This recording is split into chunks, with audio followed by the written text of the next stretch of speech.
Good day, and welcome to the eDiscovery 101 Gain a Solid Understanding of the Basics event hosted by LexisNexis. As a reminder, today's call is being recorded and all lines are in a listen-only mode throughout the duration of today's conference. We would like this session to be interactive and will be taking questions during the presentation as time permits. If you wish to ask a question, please type your message in the chat box and hit send. We will also conduct an electronic question and answer session via the phone lines at the conclusion of the presentation. Instructions will be given at that time. If your question is not answered today, we will follow up post-event. At this time, I would like to turn the conference over to Mr. Kevin Stair, Vice President of Sales for Litigation Software and Services. Please go ahead, sir. Thank you very much. Hello, everyone. On behalf of LexisNexis, welcome to the eDiscovery 101 panel webinar discussion focused on gaining command over eDiscovery basics. We're going to spend quite a bit of time talking about the EDRM as well as best practices tied to metadata and searching. As was noted earlier, my name is Kevin Stair. I'm the Vice President of Sales for Litigation, and the core to the Lexis strategy in the eDiscovery space is really anchored around the EDRM. And as a result, not surprisingly, my team routinely partners with clients who are interested in technology investment options to best manage the EDRM process. So, for example, when it comes to early data assessment and processing, we offer a solution called Early Data Analyzer and Law Prediscovery, which have proven to reduce the cost and time associated with that aspect of the EDRM by up to 80%. Connected to that effort, of course, is concordance review for review and production, and then ultimately case analysis, which is an important part of the EDRM, as we'll soon discuss. Leading fact management application. Our solutions as we work with clients are available on an install basis, but also through the private cloud in an environment known as the virtual litigation war room.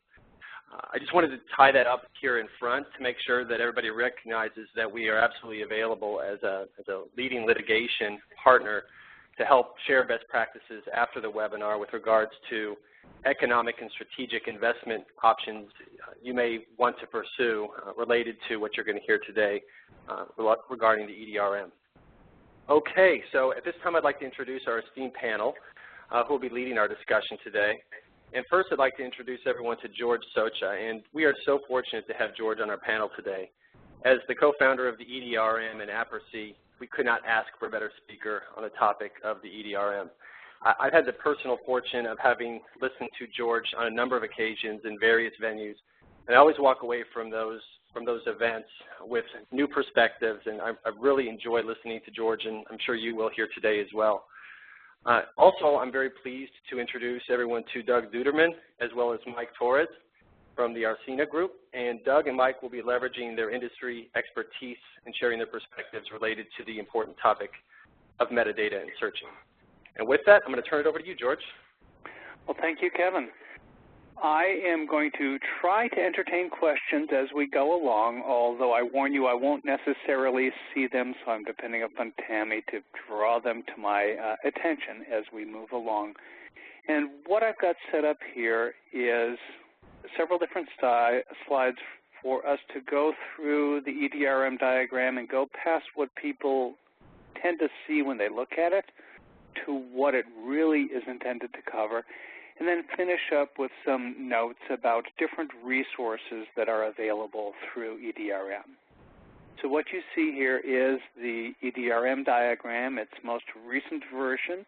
If you are so motivated, you can go to the EDRM site, and if you dig around a little, you'll see all but the very first version of the diagram. So far, no one has unearthed and sent a copy of that to me, but maybe at some point that will happen. We will see. This diagram has a number of components to it, and one way of looking at it is to break it up into the components.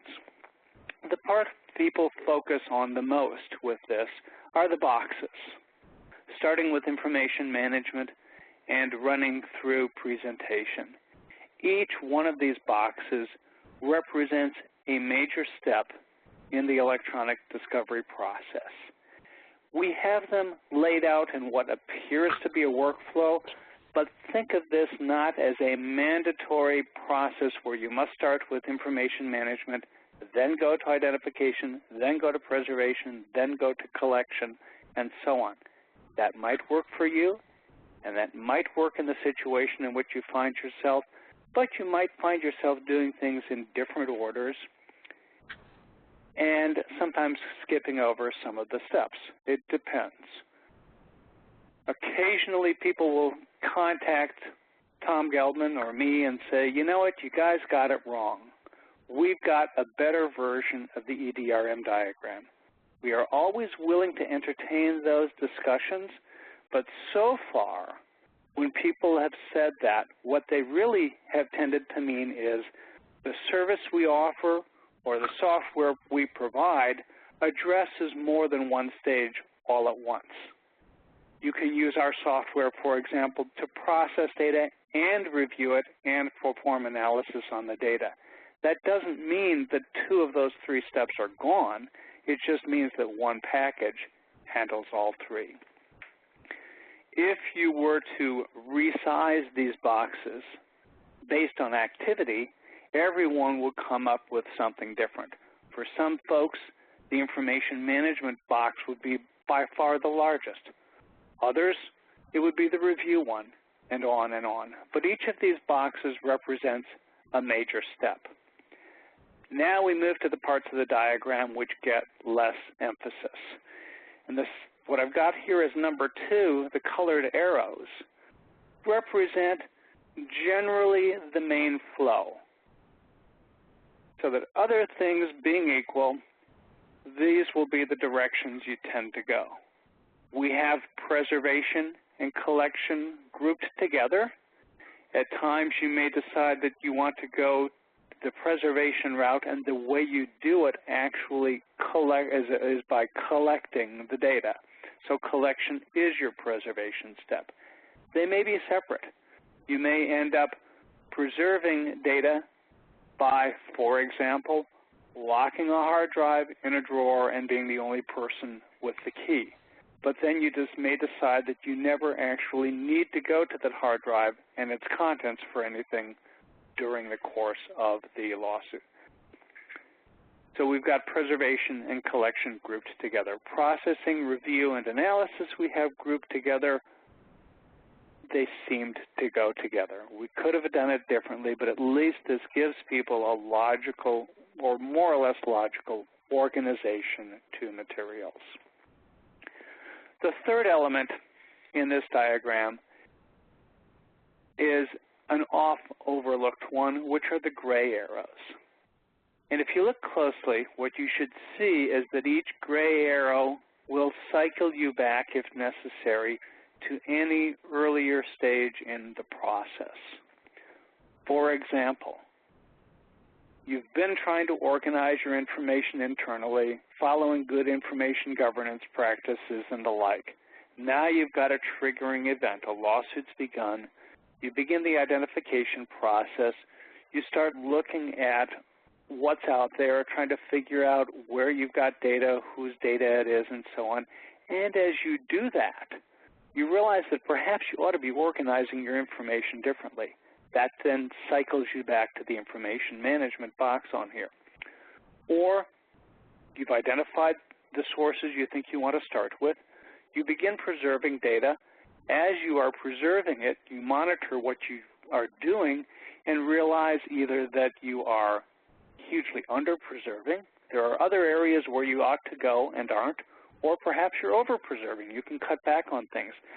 So you cycle back to the identification stage, modify your activities there, and then modify what you're doing at the preservation stage. That happens with all of these boxes and every day with most people. To what extent you can go back and do things and redo things is very much a function of what systems you have in place, what people you're working with, what processes you're using, what technology you have in place. One of the arrows that gets most ignored, I think, is this set of arrows are all the arrows pointing back to information management. What you do not see and will not see in this diagram is a box that says disposition, because disposition is not an activity by itself. Rather, it is an information management activity. So at some point, you will finish up with the data you're dealing with or some point of the data you're dealing with, and then you can go back to the information management stage and say, okay, can I now dispose of this data? If you are being at all effective as you go through this process, two things should happen. First, you should see the volume of the data that you're dealing with for this specific event decrease as you go along. If instead of having number 4, a yellow triangle, which goes from larger on the left to smaller on the right, if instead of that you have a yellow box, a rectangle, and it's the same all the way across the top, either you've done a perfect job at the beginning of identifying that and only that data which you're going to need to deal with, or more likely, you're not doing a very good job at all. Similarly, and this takes us to the last element in the diagram, number 5, the relevance box, if you're doing a good job moving through all of this, as you go along, in whatever order you're taking your steps, the data that remains that you continue to work with, a higher and higher percentage of that ought to be relevant for the things you care about. Some people have suggested we should make these two triangles the same size, so the top of the yellow one should be akin to the top of the green one. Maybe, but that also tends to suggest that somehow you end up with the same amount of relevant data at the end as you start with data overall at the beginning, hence the difference in size of triangles. As far as I can tell, we're not getting any questions yet, so I will move on to the next slide, which focuses once again on the boxes. What are these boxes? What do they mean by them? We'll start on the left and then go to the end, but before we do that, one very potentially productive way of thinking about this model is to look at it not by starting with information management and going to presentation, but rather starting with presentation and then asking, what does that tell you about every box that comes before? So when I first started practicing law in 1987, one of the attorneys I was working with then, we did mostly defense work, said that in the ideal world, the first thing we would do after we received the complaint would be to write the jury instructions. And then as we planned out what to do in the matter, we should constantly be asking ourselves two things. One, is what I'm thinking of doing something that will get me to a meaningful point with one of the jury instructions? And if it won't, why am I considering doing it? And second, given what I'm learning as I go along, do I need to revise what the jury instructions say? So if you take that over into the world of electronic discovery, you might be asking yourself, given what I need to do at the very end of this process, putting some information in front of some audience for some purpose, is what I'm doing along the way getting me there?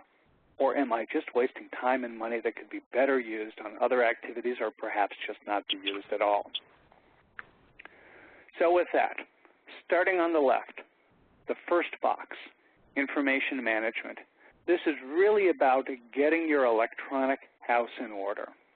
The theory being that if you've got things moderately well organized, if you have some sense of what's located where, what you had, what you no longer have, what you anticipate you're going to have, who has control over what, and so on, you're going to do a much better job of everything that flows after. What we don't cover in this webinar, but what you might want to take a look at, is the much newer information governance reference model.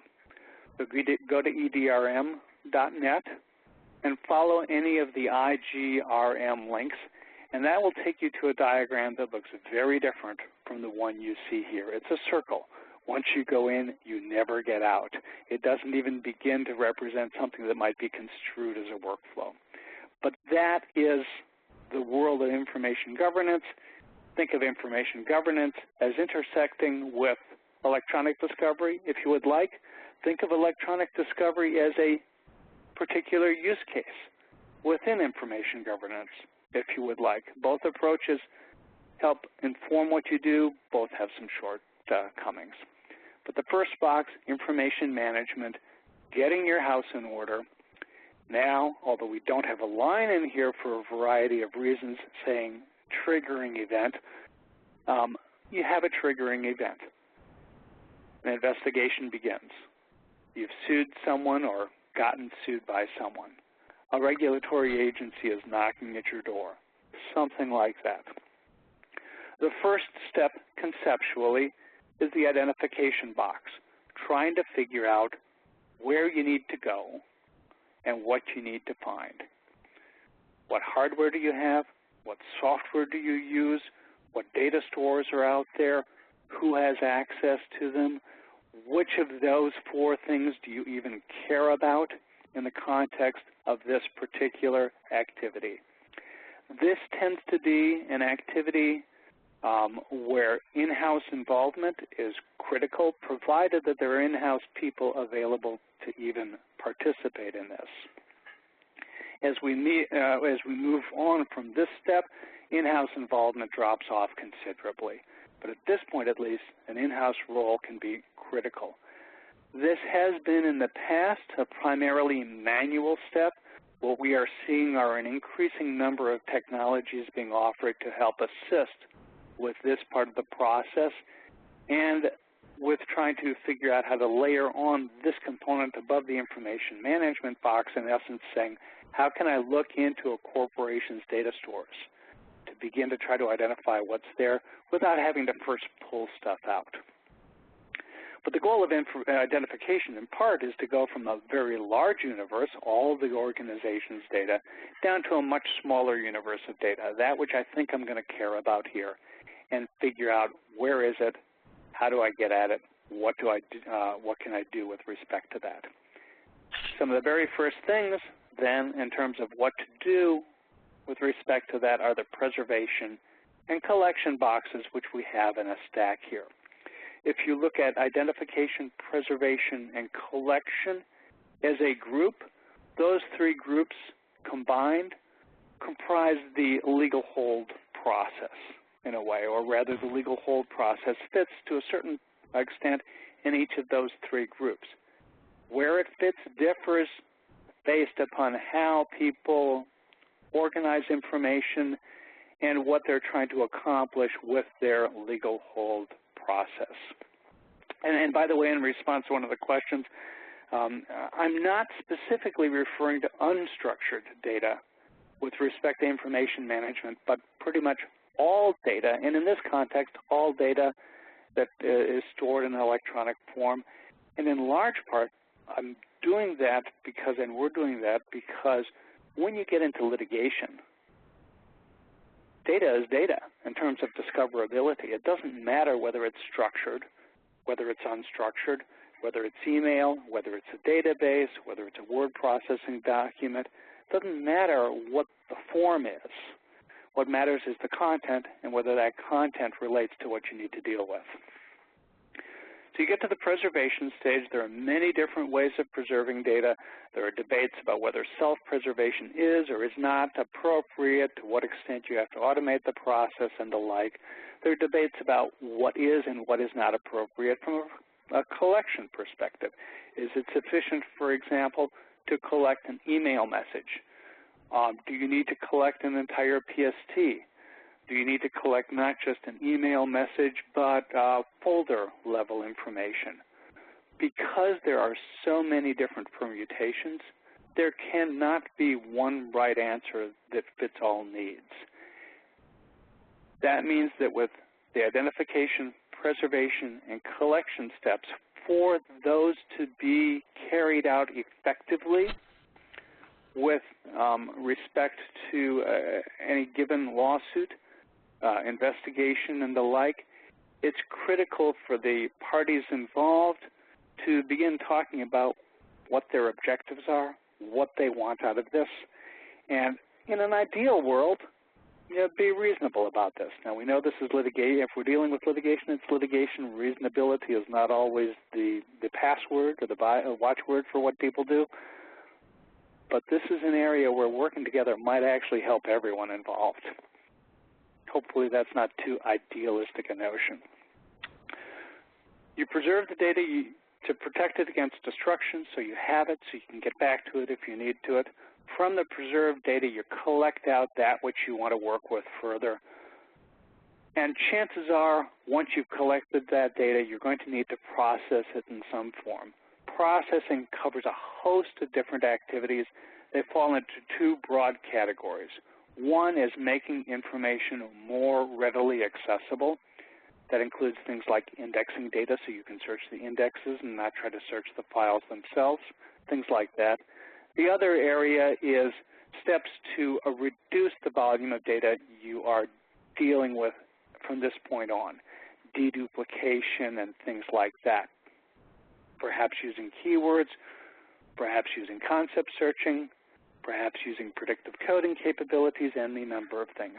That takes us into the review stage, which tends to be a review for relevance and privilege. By and large, from identification through presentation, this is by far the most expensive portion, and probably, if you were able to add things up, more money gets spent on this box than every other box from identification through presentation. Information management is its own separate set of issues. What should be happening is that every step of the way, people are also analyzing the data, looking at it for context, looking at it for content, saying, what does this tell us about the matters we're dealing with? Unfortunately, we continue to see that people spend so much time, money, and effort on review that they find themselves often with very little left over to do the analysis. Production is handing it over to somebody else, opposing parties, for example. Form of production issues are things that ideally you try to deal with as early in the process as you can, maybe even before you've begun the steps to identify data, because the form you use for production can dictate what you need to do before that. And then finally, presentation, putting the information in front of another audience, maybe at a hearing, maybe at a deposition, maybe at a trial, even a meeting with a client or opposing counsel. So that's a quick overview of the boxes that we have. Currently in EDRM, we've got 9 projects going on. A quick overview of these projects.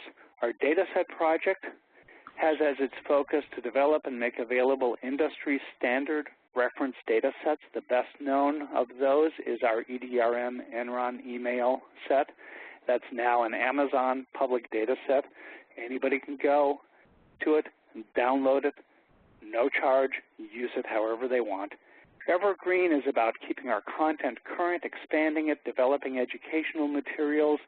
It's where we try to work on developing the content that goes behind that diagram, but a number of other activities as well. And we're trying to convert it over into an incubator within EDRM, which we can use as a place to experiment with small ideas and see if they grow into large ones. IGRM, I know it says IRGM, but I should have put in IGRM, Information Governance Reference Model. One of our 2 newest projects is all about information governance and getting your house in order. The Jobs Project is designed to help people better understand how to go about creating positions in the e-discovery arena, staffing those positions, and then keeping people in those positions happy and productive so that everyone wins. Nice objective. We'll see where we get with that. Metrics, measure the time, measure the volume of data, measure the money involved, because if you don't measure what you're doing, how can you evaluate at a quantitative level at least how well you are doing with that? One of the things that has come out of that project is the metrics code set, which was the basis for the newly revised UTBMS, Uniform Task-Based Billing Management System litigation code set. How's that for a mouthful? Previously, that code set had one code that covered all of e-discovery and some other discovery activities. Now there are a set of codes so you can break down the activities and measure with greater granularity. Our model code of conduct is designed to create an aspirational set of ethical business guidelines for those people, consumers and providers, working within the e-discovery industry. We just, a couple of months, published the final version of that. It's there for people to take a look at. We have 4 signatories so far on that. We're hoping for many more. The signatories are saying, in essence, they will aspire to abide by this. We'd love to have teeth. We don't. We can't bite if someone doesn't follow it, but at least it's there as something for people to aspire to. Our search project is to help people better understand what's involved with respect to search and electronic discovery, a broad array of activities. We have a search guide out. We're revising the search case, working on some search guide, working on some use cases as well.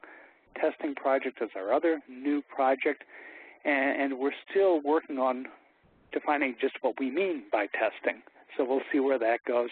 Our XML project is designed to offer an alternative to the proprietary load file formats, so that people have one common format to use for exchange of data in the electronic discovery process, should they conclude to use that or decide to use that. Places to go: if you go to the EDRM site, one of the drop-downs at the top will be resources. From there, you can get to a number of things. You can get to the Model Code of Conduct. You can get to a series of guides, one for each stage, more or less, of the EDRM process, as well as a variety of other guides. We've got links to some of the standards we have up there, for some production standards and other things of the like, technical and non-technical as well. You can go to the data sets available. You can see the slide above with the diagram elements and a description of those elements, a slide or a page with the stages described as well. You can even jump to see a history of the diagrams. We've got some white papers out there published there. The most recent of them is a joint white paper with ARMA International, cross-mapping the IGRM, Information Governance Reference Model diagram, to ARMA's GARP principles, Generally Accepted Record-Keeping Principles. We've got a glossary of terms. We're always looking for help in updating that glossary, as well as some links to some surveys, a host of downloadable materials, and yet more resources. And that is pretty much it for what I've got up there. Of course, we always are looking for additional participants. If you are interested or think you might be interested, go to edrm.net. Should be easy to remember, edrm.net. And then navigate at the top to the section on joining EDRM. We've got some stuff on why join, what it costs, time and money, questions that people have regularly asked us, and then a form to fill out to let us know if you are interested in joining. I think that about covers it for what I have got. So what I am going to do now is turn the control over to Doug, and he will take charge from here.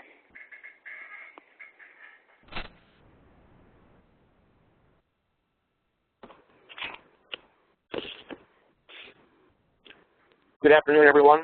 I'm very pleased to present today with George and Mike. I'd like to send a happy Valentine's Day to everyone. We're going to be speaking this afternoon quite briefly on 2 topics, metadata and searching. I'd like to cover a little bit about what exactly metadata is. Certainly becoming an increasingly hot topic these days and has been for a while now in the e-discovery world. I'm going to touch a little bit on types of metadata. There's many that we'll cover in broad categories today. I'd like to touch on how metadata is stored differently, and we'll end with how to search. Some broad categories of search operators are available in popular search database platforms such as concordance. We'll be looking at Boolean operators, context operators, proximity, and relational. So just exactly what is metadata? Sort of a mystery to some.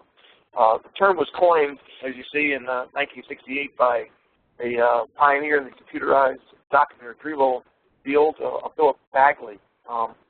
Basically, the direct definition of metadata is data about data.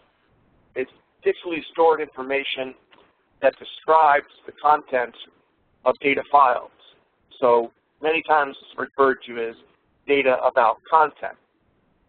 Information that resides in a document file that actually explains exactly information about the actual file itself. Broad categories of information that are covered in metadata are perhaps the means of the creation of the data, which would mean perhaps what type of application made that document. Is it a Word document? Is it an Excel? Is it an image, video, what have you? So there's information stored about the document itself that includes how it was created. Also includes the purpose of the data. What is it going to be used for, this file? Is it going to be a word processing document? Will it be a spreadsheet? Information is also stored in metadata on time, date, and the creator of the data. Dates and times and creation are from the actual inception of the document itself. And many different types of files have varying degrees of information that are stored. Microsoft Word, perhaps, contains more metadata than most files that I've come across. And not only would it actually track the original creator, but would track persons who had affected that data along the way, and including the last person who actually have worked with the data. So in the field of litigation, it becomes increasingly important in some cases to understand exactly who had touched the document and exactly what date and time that they did so. Metadata also tracks placement on the computer, that is, the pathing itself. Where did that data file originally exist? Going through the processes of e-discovery, data is acquired and processed and built into databases that can be searched and ultimately reviewed and produced. But having an understanding of exactly where that document resided on the original media is very important, and metadata houses that information as well. It also lets the person know when it was last updated. A file may be opened and closed and saved, opened and printed over a course of time. And metadata can and does track every aspect of that file. If somebody has opened it and edited it and saved it or printed it, all this information is available, and in certain circumstances is very important to understanding the nature of a document when used in litigation. I'd like to touch on the fact that metadata is everywhere. Every electronic file has some degree of metadata tied to it. Digital photos, for example, would have metadata including perhaps the type of camera, resolution, size of the file. Videos and its content also contain metadata. And websites even contain metadata. It tells you the type of software that was used to actually design the web page.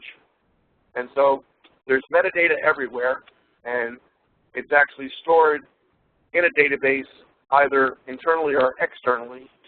And I'll cover a little bit about metadata storage in the coming screens. Broad types of metadata include the following topics. Descriptive metadata is more of the topic at hand for today. Information used to search and locate on objects, such as titles, authors, subject, keywords, publisher. Information about a document that through the e-processing stage can be populated into a database for search and retrieval is a direct descriptive form of metadata. But I'd like everyone to understand that metadata is everywhere, and there are several very broad categories of metadata besides its descriptive form. Metadata can be found in a structural format, administrative, technical, there is business metadata, and of course processing metadata. For the legal world, descriptive metadata is key for what we're interested in. And I just wanted everyone to have a broad understanding of the fact that there are several categories of metadata, including its descriptive form. Storage of metadata can be stored in a database either internally or externally. When you're working with native files, the metadata is actually comprised inside the file itself, in the same file as the data. This allows transferring those metadata together with its data. If you copy a Word document, Excel spreadsheet, what have you, all of the forms of metadata transfer with that document. It's always on hand and easily manipulated in this fashion, and when actually processed, can be stored in a database that allows for an external storage. When you are storing it this way, you're taking the metadata from its native file and you're separating it into the multiple fields that it could be available to you. So when the e-processing stage is complete, there is availability of many, many different types of fields of information that cover that particular document. So one would be able to pull out the original creator, the time and date of its creation, its native document extension, what type of document it is, its size, and on and on and on. Certain types of files have very few pieces of metadata tied to them, and other documents have many.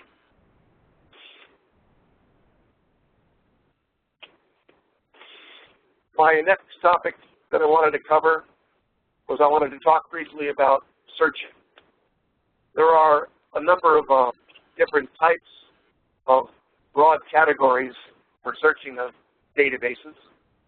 Concordance, the LexisNexis product, has perhaps one of the more elaborate ability to search as far as sheer numbers of operators.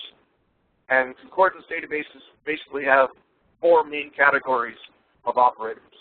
There's the Boolean search operators, context operators, proximity, and relation. Most people are familiar with many of the Boolean operators. Concordance offers not only the and, or, and not, but also offers the nor. It's not popularly used, but interesting that it's available. For those who are not completely familiar with Boolean logic, an AND operator locates documents that have both terms that are being sought after. The example on screen is if you were to be looking for a document that contained the words dog and cat, the Boolean AND operator would give you all those documents that actually had both occurrences in the record.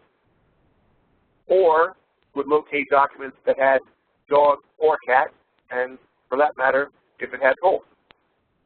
The NOT operator locates documents that contain one or the other, and the NOR operator contains those documents that have one or the other, but not when they're both in the same document.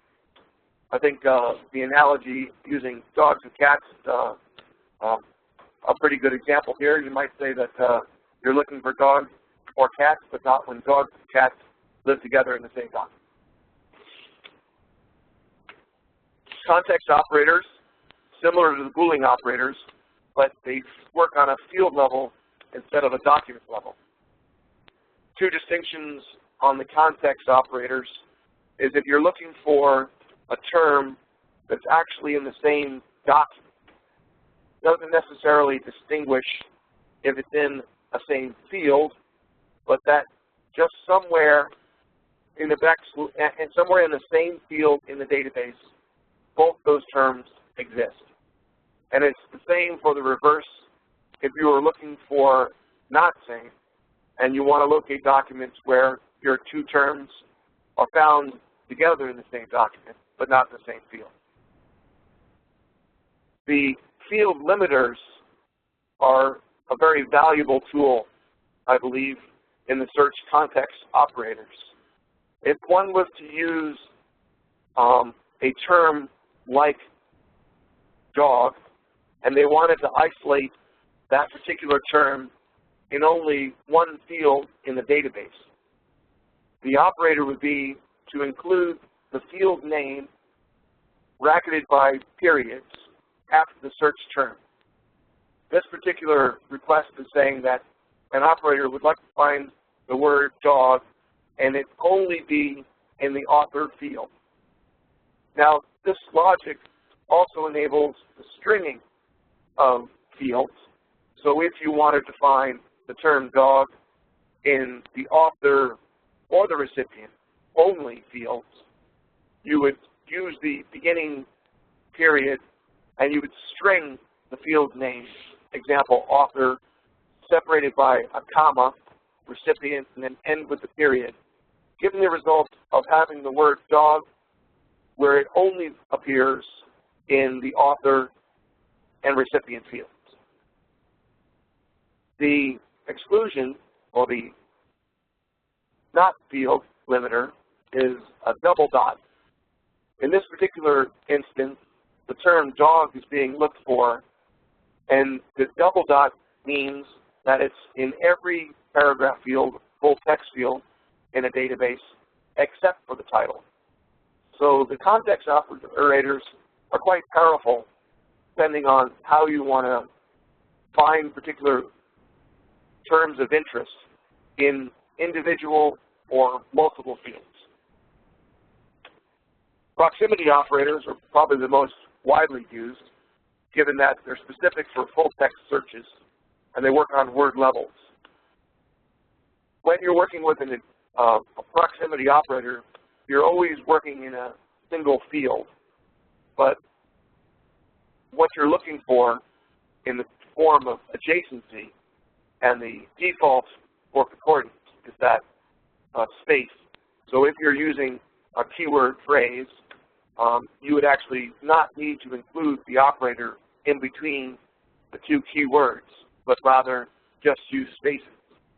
So adjacency versus near means that the term itself has to come exactly after the first term. So if you were looking for a keyword phrase such as quick brown fox, you would need only put spaces in between quick and brown and fox. And through the adjacency operator, you would be able to find the keyword phrase quick brown fox. Near has the ability of the term that you're looking for being on either side of the first term. And so if you're not looking for a direct quote and you think that you might be finding keywords out of order, a near operator would allow you to find it on either side. Important to note that adjacency and near have limitations on where the term can reside. With only a space for adjacency, the term comes directly after the first term. But you can ask it for numbers up to 255 words in relation to its other. So you could have a term that you want to have following an initial term and have it be within 255 words of the first. And the same is true for near. The final of the search operators is the relational. And the relational search operators are the largest in number.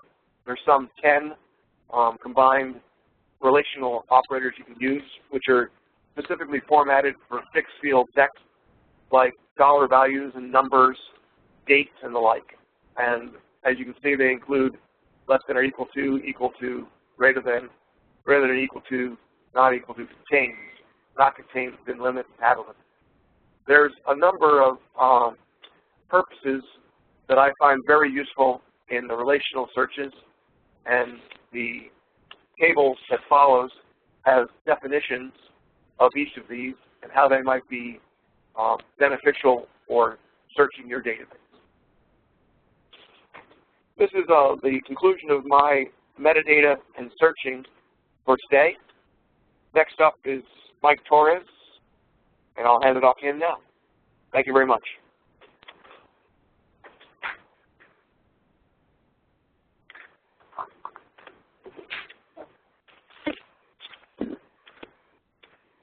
Thank you, Doug. This is Mike Torres. Touch on today the basics of trial technology in a courtroom. I'm going to start off with studies show that people remember, the jurors remember 20% in an 8-hour day, 10% of what they hear, and they retain 20% of what they read, 80% of what they see and do.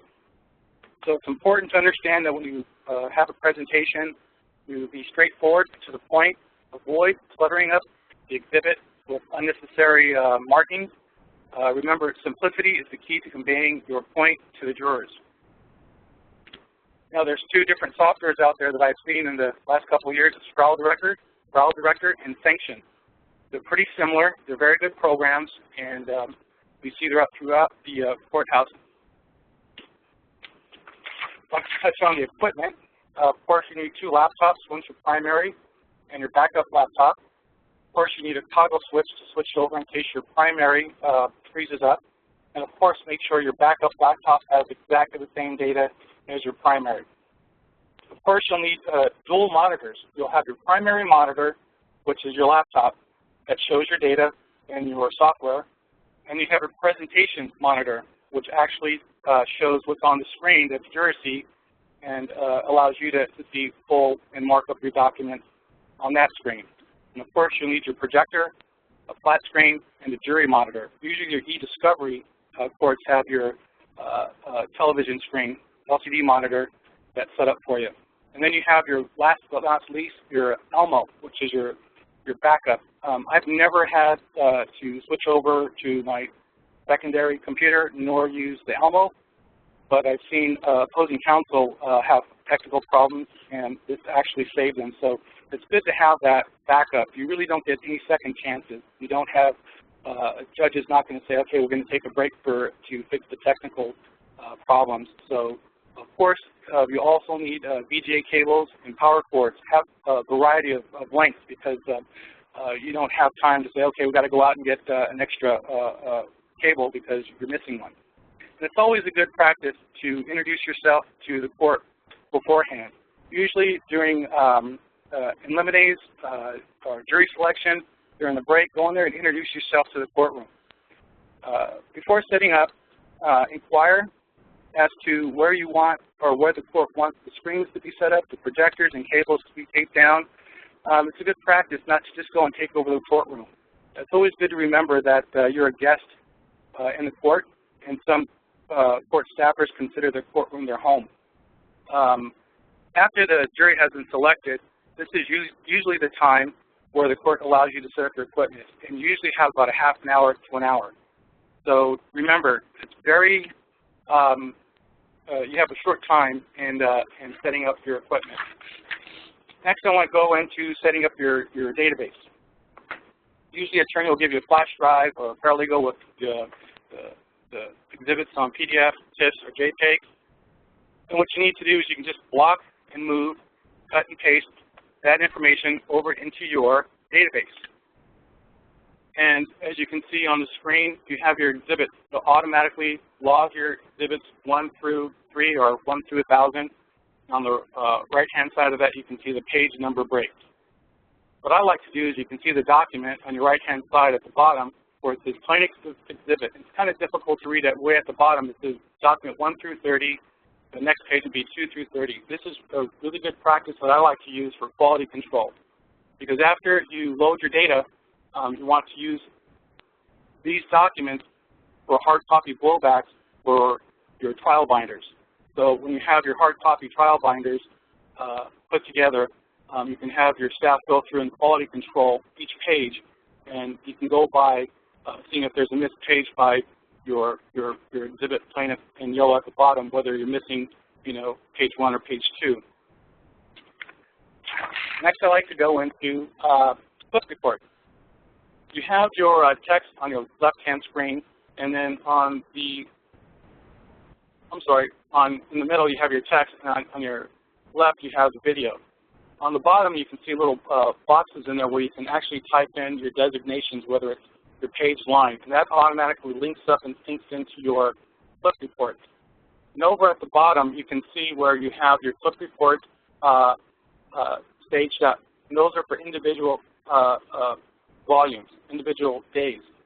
The court may ask for volumes 1, 2, and 3, where there are 3 days of depot, and you can actually put all 3 depots together, volumes 1, 2, and 3, and sync each one of them to make them flow into one clip report. And on the right-hand side of the bottom of the screen, you can actually see where they have multiple clip reports where you can cue that in. This is what it should look like. You have a video of the person, and then you have the text where they're following the testimony through the highlighted version. One thing that comes up, whether a firm should have hire a vendor or an outside vendor or in-house counsel. One, do you hire a technician for $1,500 a day or have a paralegal or IT person come in? 2, do you hire a certified courtroom technologist versus an experienced paralegal to set up your equipment? Personally, as a technician, I'd love to have, in a perfect world, have the technician set the courtroom up for me. Usually if you rent your equipment, they have a staff there that can set up the equipment for you. This way you can focus on changes in your exhibits and concentrate on your presentation and setting up your database as well. There's always last-minute things that you need to do. Number 3, consider do you have the necessary equipment, software, and training? Number 4, have you calculated the cost of the maintenance, laptops, and all your equipment and the associated costs with the equipment for transportation and storage? If you're a mid-sized large firm, most firms are tendencies to hire a trial technician and for sole purposes of putting on the presentations throughout the country. They usually have about 12 to 13 trials during the year, and it's up to the firm whether or not, depending on the venue, whether you want to rent the equipment or purchase the equipment yourself. And 5, do you have a technician who can load, set up the database, back up the database, synchronize the depositions, do all that on the fly? Someone that needs to, a technician that's capable of doing that has a great amount of experience. There's a lot of pressure involved because usually it's done at the last minute where you have your designations, and for some reason the court says, you know, we instead of showing volume 1, 2, and 3, we're going to just show volume 1 and 2, so you have to go back and redo your designations. This goes into presenting a flawless presentation. We look at the trial team as a professional sports team. They're in the zone.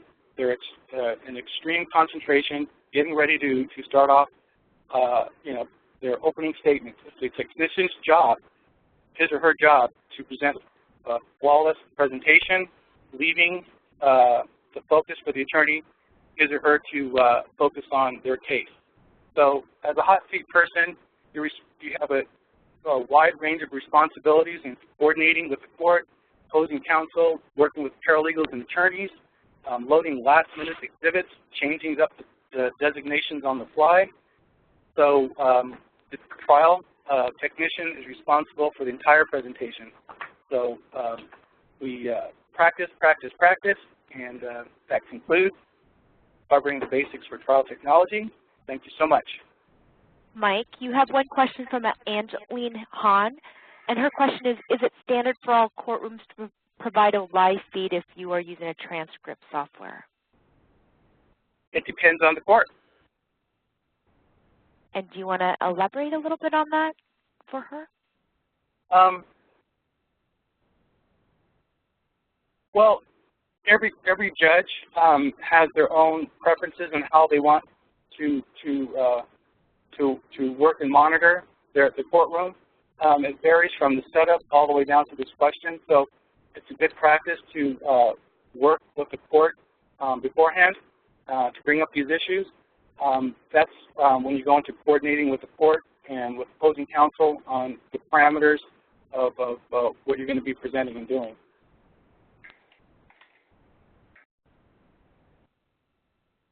Okay. Thank you.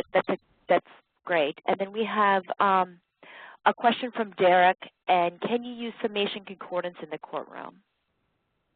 Can you? Yeah, of course you can. Yeah. Well, the way that I've done it in the past is either one of the products that Mike was discussing earlier, the Sanction or Trial Director, not only have internal database engines that you can export from, say, your summation or concordance base and import into their internal database system, but it also allows for a third-party database, meaning that you can use Sanction or Trial Director with concordance and or Sanction in the courtroom. Yes, they work in sync together. You don't necessarily have to populate the internal database within the Trial Director software. You can use an external base. So yes, concordance or Sanction can be used through either one of the trial presentation softwares in court. Thank you very much. And thank you, everybody, for attending today. And within a couple hours, I will be sending the presentation to everybody. My name is Tammy Zimmel, and we appreciate your attendance. And if you have any questions, please feel free to email us at, you can email me at tammy.zimmel@lexisnexis.com. And again, that does conclude today's conference. We thank you all for joining us.